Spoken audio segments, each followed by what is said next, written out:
नमस्कार दोस्तों, क्या वाकई चाइना सिर्फ 10 दिनों में ही भारत को हराकर लद्दाख और अरुणाचल प्रदेश पर कब्जा कर लेगा?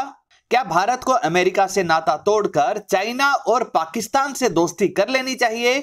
इन दावों के पीछे का सच क्या है और वास्तव में अगर भारत और चाइना की आर्मी, एयरफोर्स और नेवी में टक्कर हो जाए तो कौन जीतेगा और किस कारण से जीतेगा, ये सारी डिटेल्स जानेंगे इस वीडियो में। नमस्कार दोस्तों, मेरा नाम है अमित और मैं स्वागत करता हूं आपका अमित अपडेट्स चैनल पर। तो चलिए दोस्तों शुरू करते हैं। दोस्तों, चाइना के साथ टकराव पिछले कुछ वर्षों में काफी बढ़ चुका है।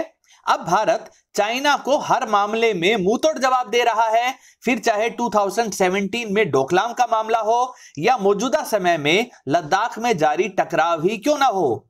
लेकिन इसी बीच कुछ ऐसे आर्टिकल सामने आते हैं जो ये सोचने पर मजबूर कर देते हैं कि क्या Indian army, Indian scientist, Indian government सब के सब गलत रास्ते पर जा रहे हैं। दोस्तों, मिलिट्री एक्सपर्ट प्रवीण साहनी जी के आर्टिकल में दावा किया गया है कि भारत जिस तरह से लद्दाख और अरुणाचल प्रदेश में चाइना को जबरदस्त टक्कर देकर पीछे हटने को मजबूर कर रहा है, अगर इसी तरह के टकराव की वजह से भारत और चाइना के बीच लड़ाई होती है, या यूं कहें कि अगर चाइना भारत पर अटैक करता है तो इतनी बड़ी भारतीय आर्मी, नेवी और एयरफोर्स कुछ खास नहीं कर पाएगी। चाइना आसानी से लड़ाई को जीत जाएगा। अब आर्टिकल में कहे गए दावों का एनालिसिस करते हैं और सच जानते हैं। इस आर्टिकल में क्लेम किया गया है कि डोकलाम में जिस तरह से चाइना को हार मानकर पीछे हटना पड़ा, तो तभी से चाइना भारत के साथ एक बड़ी लड़ाई की तैयारी में जुट गया और as per this article China ने इन 4 से 5 वर्षों में ही आर्टिफिशियल इंटेलिजेंस में इतनी ज्यादा तरक्की कर ली है कि अब वह भारत से बहुत आगे हो गया है। चाइना ने आर्टिफिशियल इंटेलिजेंस वाली रोबोटिक मशीन्स बना ली हैं, यानी मिलिट्री की ताकत के हिसाब से चाइना इतना आगे हो गया है कि लड़ाई शुरू होने के 3 दिनों के अंदर ही चाइना भारतीय मिलिट्री पर हावी हो जाएगा। 10 दिन के अंदर भारत लड़ाई हार जाएगा। बड़ी संख्या में भारतीय सैनिक तो मारे जाएंगे, लेकिन चाइना के बहुत कम सैनिकों की ही मौत होगी। इसके बाद चाइना आसानी से पूरे लद्दाख और अरुणाचल प्रदेश को जीतकर अपने देश में मिला लेगा। अब इन दावों की सच्चाई जानते हैं। मिलिट्री के हिसाब से चाइना रशिया के आसपास भी नहीं है। मिलिट्री सुपर पावर रशिया ने जब यूक्रेन पर अटैक किया था, तब इसी तरह के डिफेंस एक्सपर्ट्स कह रहे थे कि रशिया मात्र 5 दिनों में ही यूक्रेन पर कब्जा कर लेगा। जबकि भारत के मुकाबले मिलिट्री के मामले में बेहद कमजोर यूक्रेन को 4 महीने बाद भी रशिया हरा नहीं पाया है। जितनी लड़ाई लंबी चलेगी उतना ही रशिया ही कमजोर होता जाएगा। भारत के पास चाइना के सैनिकों जितनी ही बड़ी आर्मी मौजूद है। भारत के सैनिक सियाचिन जैसी ऊंची जगहों पर निगरानी रखते हैं और ठंडे पहाड़ी इलाकों में लड़ने का उनके पास वर्षों का अनुभव है। हम सब ने देखा ही था कि कैसे चाइनीज सैनिकों से लद्दाख की सर्दी बर्दाश्त नहीं हो पा रही थी और उन्हें जल्दी जल्दी रोटेट करना पड़ रहा था। साथ ही भारत के सैनिकों को कई बड़ी लड़ाइयों का एक्सपीरियंस है, तो वो बैटल हार्डन्ड हैं, जबकि चाइना ने पिछले 50 वर्षों में कोई लड़ाई नहीं लड़ी है। लद्दाख की बात करें तो जहां चाइना इतनी ऊंची पहाड़ियों के कारण अपने मेन बैटल टैंक को बड़ी संख्या में लद्दाख बॉर्डर तक नहीं ला सकता है, वहीं भारत ने कहीं ज्यादा superior T-90 main battle tank के अलावा K9 Vajra self propelled howitzer को भी बड़ी संख्या में बॉर्डर पर लगा दिया था। शिनूक हेलीकॉप्टर से अमेरिकन M777 होवित्जर को भी तैनात कर दिया था, जिनसे प्रिसीजन गाइडेड शेल्स भी फायर की जा सकती हैं। नतीजा देखिए कि भारत ने आसानी से कैलाश रेंज के माउंटेन्स को हासिल कर लिया और चाइना को पीछे हटने के लिए मजबूर कर दिया। जहां तक आर्टिकल के अनुसार बताए गए आर्टिफिशियल इंटेलिजेंस वाले टैंक्स की बात है, तो शायद इन डिफेंस एक्सपर्ट्स ने ध्यान नहीं दिया कि इन्हें ऑपरेट करने के लिए हाई ग्राउंड्स पर मौजूद रडार्स, ड्रोन्स और सैटेलाइट कम्युनिकेशन की जरूरत पड़ती है। इस कम्युनिकेशन चेन को आसानी से भारत गाइडेड शेल्स या पिनाका गाइडेड रॉकेट से डिस्ट्रॉय कर सकता है। इनके कंट्रोल स्टेशंस, रिफ्यूलिंग स्टेशंस को भी डिस्ट्रॉय करके सभी आर्टिफिशियल इंटेलिजेंस वाली मशीन्स को भी बेकार किया जा सकता है। ड्रोन्स व फाइटर जेट्स के लिए 30 किलोमीटर रेंज वाला आकाश एयर डिफेंस सिस्टम व Israeli spider air defence system मौजूद है। इसके अलावा QRSAM सिस्टम भी तैयार हो चुका है। 100 किलोमीटर से ज्यादा की रेंज के लिए Barak 8 ER air defence system भी तैनात किया गया है। अब तो S-400 की दूसरी रेजिमेंट भी भारत आ चुकी है, जो लद्दाख रीजन में चाइनीज ड्रोन्स, अटैक हेलीकॉप्टर और फाइटर जेट्स के लिए नो एंट्री की गारंटी है। लड़ाई जीतने के लिए सबसे जरूरी चीज है रीइंफोर्समेंट, यानी कितनी तेजी से नए हथियार, स्पेयर पार्ट्स, गोला बारूद, मिसाइल्स और सैनिकों को लगातार मौजूदा लड़ाई के मोर्चे पर भेजा जा सकता है।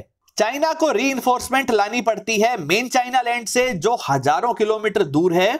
वहीं तिब्बत प्लेट्यू के बेहद ऊंचे और बेहद ठंडे सैकड़ों किलोमीटर के इलाके को पार करके मिलिट्री बेस पर इन सबको लाना होता है। उसके बाद सैकड़ों किलोमीटर के ऊंचे हिमालयन माउंटेन्स के बीच सड़कों के माध्यम से लड़ाई के फ्रंट तक रीइंफोर्समेंट पहुंचानी पड़ेगी। भारत आसानी से इन माउंटेन रोड्स व ब्रिजेस को कुछ ही गाइडेड रॉकेट से डिस्ट्रॉय करके चाइनीज मिलिट्री की सप्लाई रोक सकता है, जबकि भारत अपनी फ्रंट पोस्ट पर सड़क के माध्यम से, हेलीकॉप्टर से या ट्रांसपोर्ट एयरक्राफ्ट के माध्यम से कुछ ही घंटों में हथियारों को पहुंचा सकता है। फाइटर जेट्स की बात करें तो बेहद ऊंचाई पर मौजूद कम ऑक्सीजन वाले एयर बेसिस से चाइनीज फाइटर जेट को आधे फ्यूल और आधे मिसाइल्स के साथ ही टेक ऑफ करना पड़ता है। इसके बाद सैकड़ों किलोमीटर तक ऊंचे माउंटेन्स के ऊपर से ट्रेवल करके भारत के बॉर्डर तक आना पड़ता है। इस दौरान इंडियन ट्रैकिंग रडार इन्हें आसानी से ट्रैक करके एयर डिफेंस सिस्टम से डिस्ट्रॉय कर सकते हैं। वहीं दूसरी तरफ इंडियन फाइटर जेट्स जैसे राफेल, सुखोई 30 MKI और MiG-29 जेट्स कम ऊंचाई पर मौजूद एयर बेसिस से पूरे फ्यूल और मैक्सिमम मिसाइल्स के साथ टेक ऑफ कर सकते हैं, जिससे वे ज्यादा देर तक हवा में बने रह सकते हैं और कहीं ज्यादा मिसाइल्स को चाइनीज जेट्स पर लॉन्च कर सकते हैं।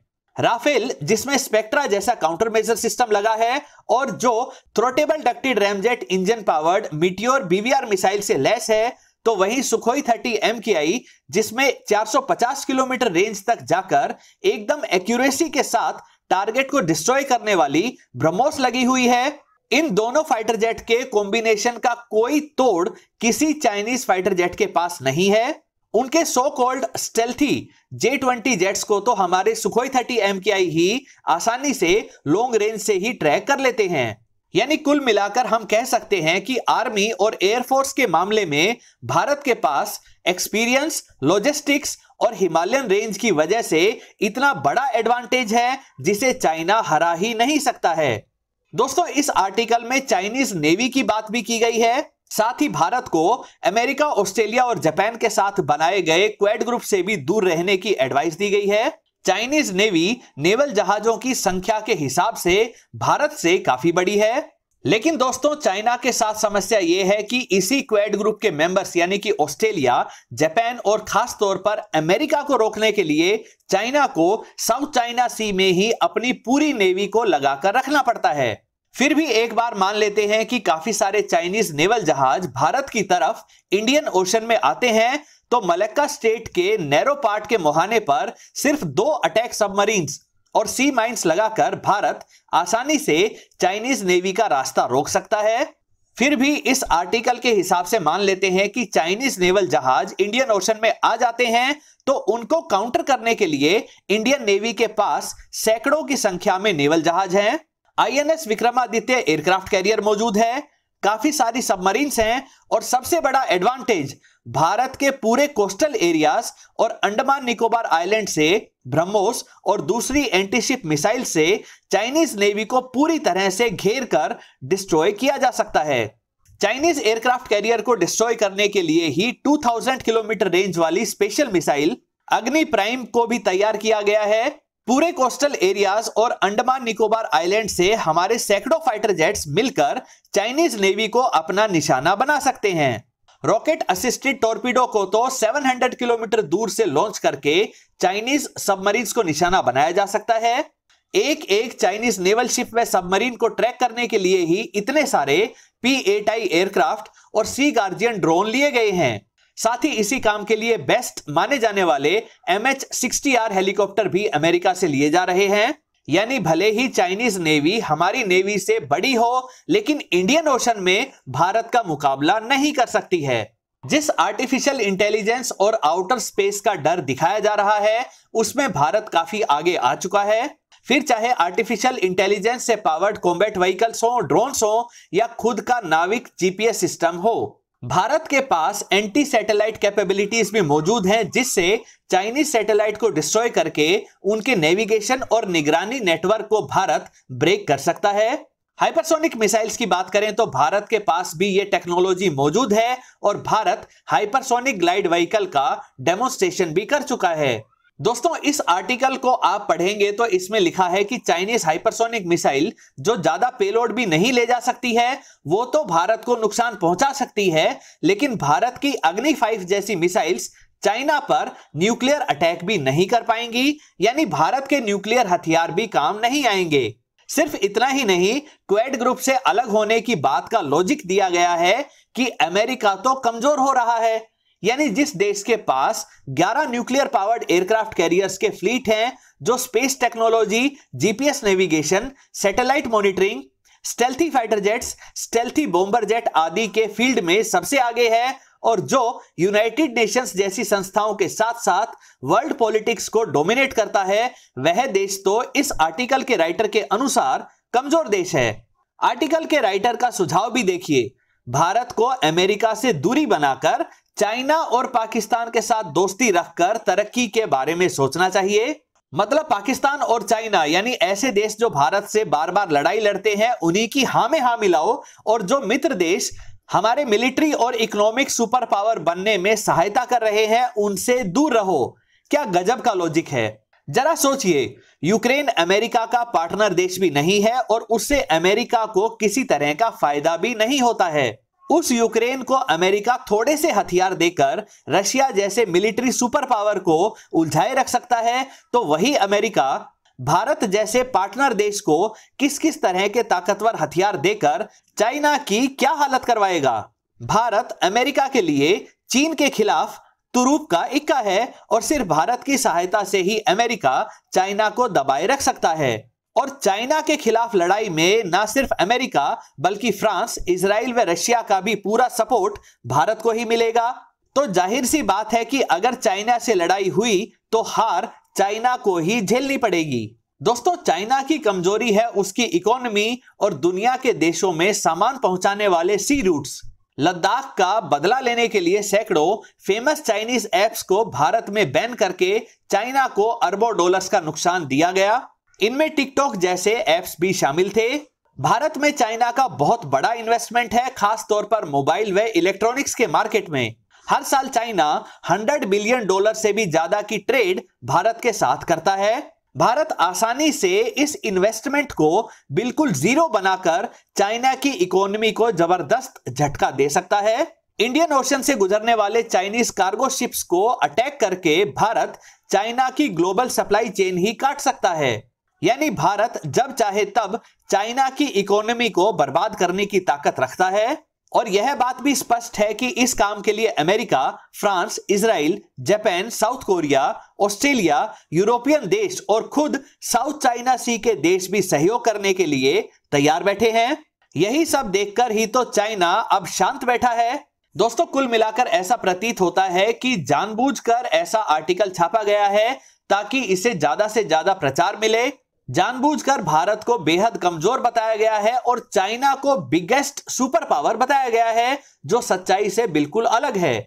दोस्तों, आपकी राय में क्या चाइना भारत के साथ बड़े लेवल की लड़ाई की शुरुआत कर सकता है या नहीं, और अगर करता है तो इस लड़ाई का क्या असर भारत और चाइना पर पड़ेगा? अपनी राय कमेंट सेक्शन में जरूर लिखें। दोस्तों, उम्मीद करता हूं ये वीडियो आपको पसंद आई होगी। अगर ये वीडियो आपको अच्छी लगे तो इसे लाइक करें, दोस्तों के साथ शेयर करें और चैनल को सब्सक्राइब करना ना भूलें। नमस्कार।